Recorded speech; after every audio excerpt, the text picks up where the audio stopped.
Okay, today I'm making chili outside because it's a hot day. And so for my chili I use ground beef. So I'm making it in a Dutch oven, and my ground beef's been cooking for about a half hour. It looks like it's nice and browned. I'm just going to give it a stir here. And today I'm going to demonstrate how to drain the grease off from my Dutch oven without spilling it all over the place.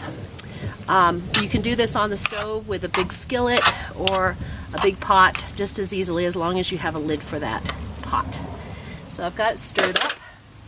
I'm going to dump my coals off here because I don't need those on the top, but I'm going to need the lid. I'm going to dump my coals and put this on top again.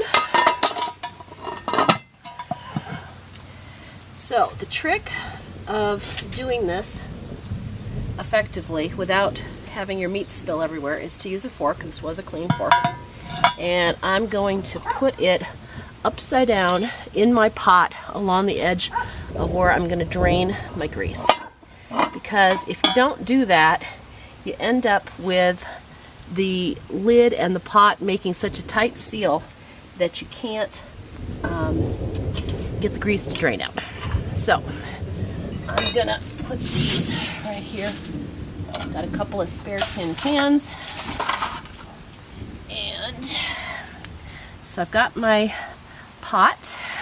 I'm going to drain my grease out on this side. And what I'm going to do is I'm going to use my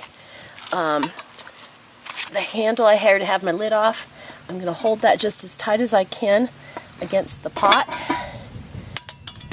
And I'm going to pull on the handle of the pot just as hard as I can and drain my grease out. Now, I've had some pretty amazing fails before I used this method. And I had meat fall all over into my sink or wherever I was dumping my grease. You can see how I'm kind of running out of space in my tin cans, but it's all right. I'll go over to this one. This was 80-20 ground beef, and so getting a lot of grease out of there. And it's all about putting that fork in there to provide a path for the grease to escape from the pot while you can still get some really good pressure between the lid and the pot so that you don't spill your meat everywhere. I'm going to let this drain just a little bit more. You can see how much is coming out, and we don't really want to eat all that.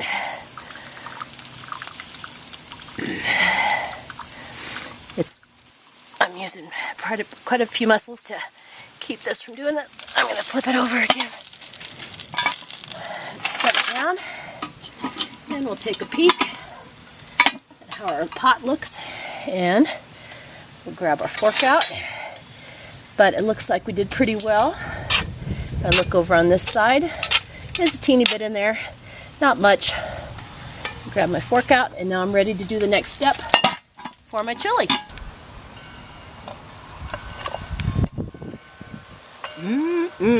Yummy. Thanks for watching.